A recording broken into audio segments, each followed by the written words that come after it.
Have you ever noticed you never actually see fruit grow? You see it when it's small, you see it when it's ripe, you see it when it's ready to be picked, but you never really watch it grow in the moment because fruit takes time. It grows slowly, quietly, hidden from the eyes of people, and I think that's how God grows us too. A lot of us want the fruits of the Spirit, but we don't want the time it takes to grow it. We want patience, but we don't want to go through situations that test our patience.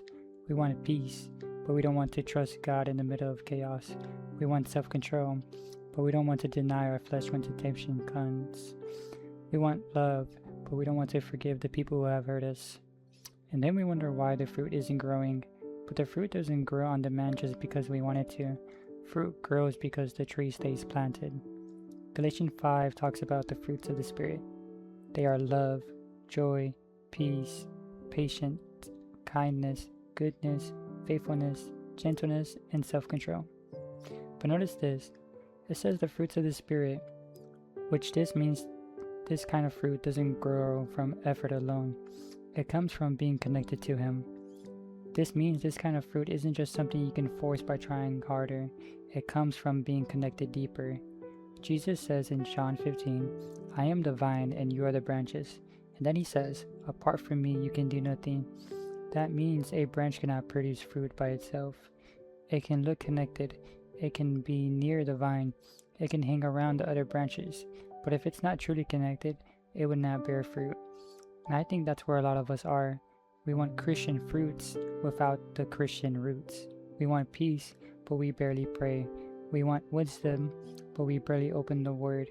We want strength, but we keep feeding the same flesh that we asking God to help us defeat. We want to grow, but we keep planting ourselves in places that are killing us. Because here's the truth. Whatever you are rooted in will eventually show up in your fruit. If you are rooted in pride, your fruit will be anger. If you're rooted in fear, your fruit will be anxiety. If you're rooted in lust, your fruit will be a bondage. But if you're rooted in Christ, your fruit will begin to look like Him. But it takes time, and sometimes that's the part we hate. We want God to change us overnight. We want one prayer to fix years of bad habits. We want one worship song to undo all the things we've been feeding in secret. But growth is not always instant. Sometimes growth looks like falling and getting back up. Sometimes growth looks like being tempted but saying no. Sometimes growth looks like waiting to respond in anger but choosing silence. Sometimes growth looks like crying in your room but still praying, Lord, don't let go of me.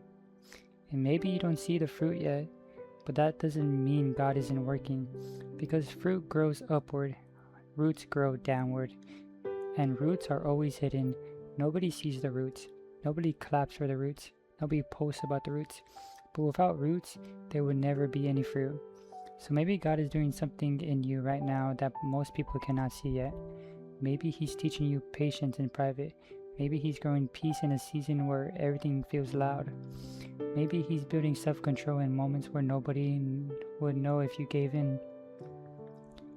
And maybe you've been looking at your life thinking, God, why am I not growing? But God is saying, you are growing. You just don't see the roots yet. And here's the thing, fruits grow in season. A tree is not always bearing fruit. Sometimes it's planted. Sometimes it's watered, sometimes it's pruned, sometimes it looks bare, but bare does not mean dead. A tree in winter may look lifeless, but beneath the surface, it is still alive. And maybe that's for someone listening right now. You may feel dry, you may feel weak, and you may feel like nothing is changing, but don't confuse a quiet season with a dead one. God does some of His deepest works in seasons where nothing looks impressive. John 15 also says the Father prunes the branches that bear fruit, so they may bear more fruit.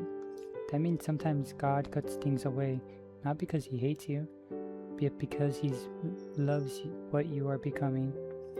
Sometimes He removes distractions, sometimes He removes relationships, sometimes He removes comfort, sometimes He removes the things that were you were depending on the most, and you were depending on them more than Him.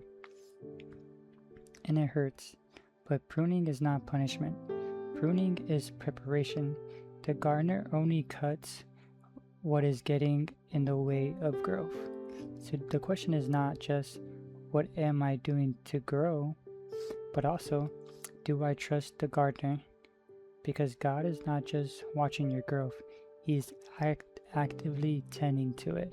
He sees what you don't see. He knows what needs to stay and what needs to go. A gardener doesn't randomly cut branches. He cuts with intention. He cuts with vision. He cuts with the future in mind. He knows which parts are draining life and what are producing it. And sometimes what He removes from your life feels like a loss, but to Him it's protection. Sometimes He trims things that look good on the outside but are unhealthy on the inside. Sometimes He cuts back areas where you thought you were doing fine, but because He sees what they could become if they were refined. And that is the hardest part. The branch doesn't understand the cut, it just feels it. But the gardener understands the outcome. He knows that without pruning, growth becomes limited. Without pruning, fruit becomes smaller. Without pruning, a tree becomes crowded and weak. So when God starts removing things, don't assume He's hurting you. Understand that He is shaping you, because a good gardener is not focused on comfort. He's focused on the fruit. And he is not just growing something temporarily in you. He is growing something eternal. So the question is not just, what am I doing to grow it?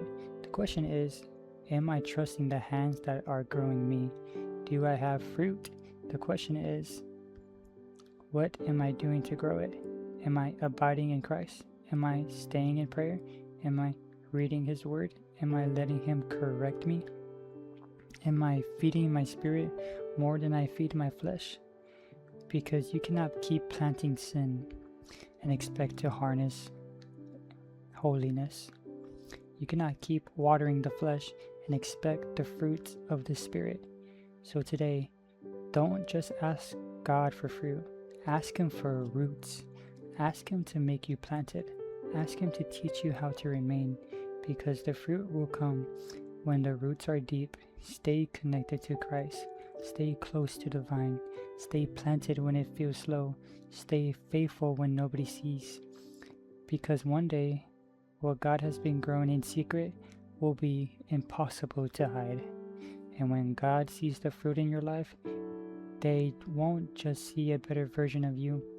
They'll see evidence that the Spirit of God has been living in you.